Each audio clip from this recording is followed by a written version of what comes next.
Hi, I'm Keith Baker, and today I'm going to talk about practice, in particular spacing, anxiety, and plateaus in performance.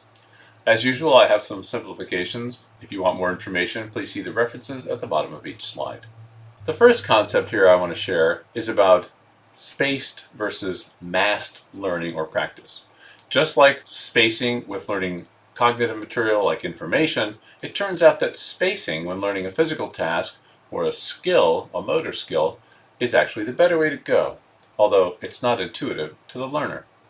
We have two types of things here. We have our spaced learning and we have our blocked or massed learning. On the y-axis here we have the time to complete the task. So longer means slower and slower is worse. So this is worse performance as we go up and this is better performance as we go down this way.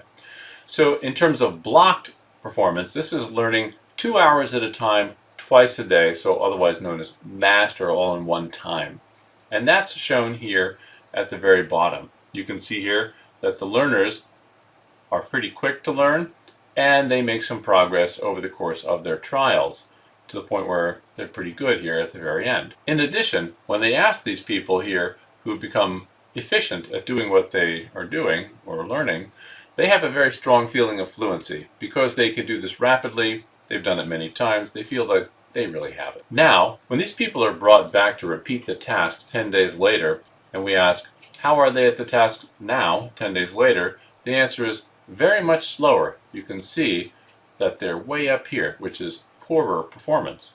Now, when we turn our attention to the group that had random practice, which is the spaced or interleaved practice shown here, this is the group right here, you can see that they improve less rapidly, and as you can see, even when they're done improving way down here, they're not as fast as the other group. Although they do learn, they don't learn quite as much at the end of practice. Now, when we bring this group back 10 days later and ask how did they perform, we get a very different outcome. You can see here, they are distinctly faster than the group that was learning in a massed fashion. So massed learning results in this feeling of fluency, this sense of I have it, when in fact performance in the long term is distinctly better when you interleave or space your physical learning on your hand-eye coordination task. I next want to turn our attention to what happens to our performance on a task when anxiety intervenes. This is a very simple task. Here we have our person shown in a stick figure right here. And what we have here is an individual climbing on a wall using pegs. Here's a peg and a peg and a peg and a peg, and this individual will grab the pegs and use their feet to go from left to right on the climbing wall. At the same time, a laser pointer system is going to make dots on the wall for this individual to see with their peripheral vision. The question is, can they see the dots at all times?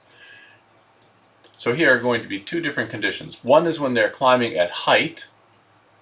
So they're up there, in this case 11 feet up. That's going to provoke some anxiety. And as they go from left to right, you're going to see these dots are going to be shown. And the question is, how many of these dots does this person see when they're climbing up at 11 feet high?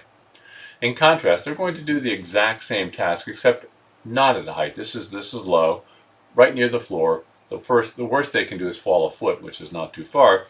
And they too will be shown these little dots as they're going from left to right on their pegs. And the question is, who sees the dots and who doesn't?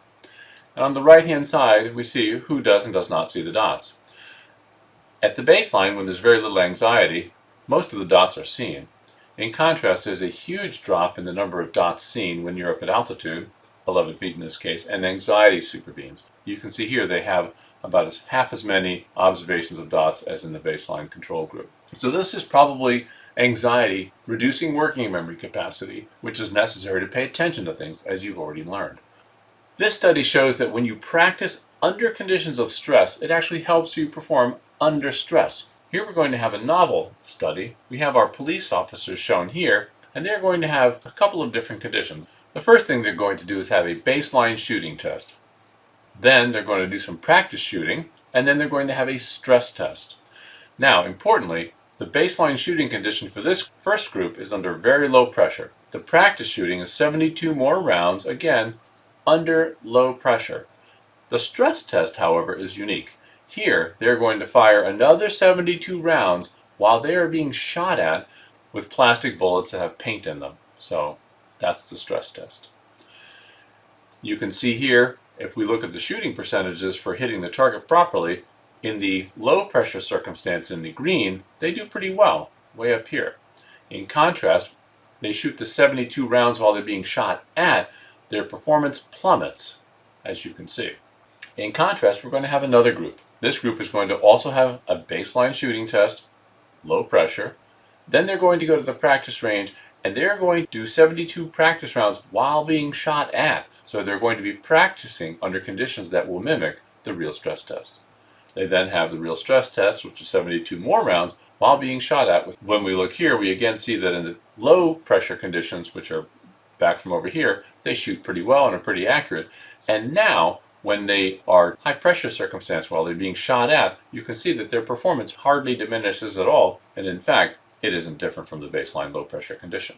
So it seems if you want to improve your performance under high pressure conditions, you should train under similar conditions to become accustomed to that.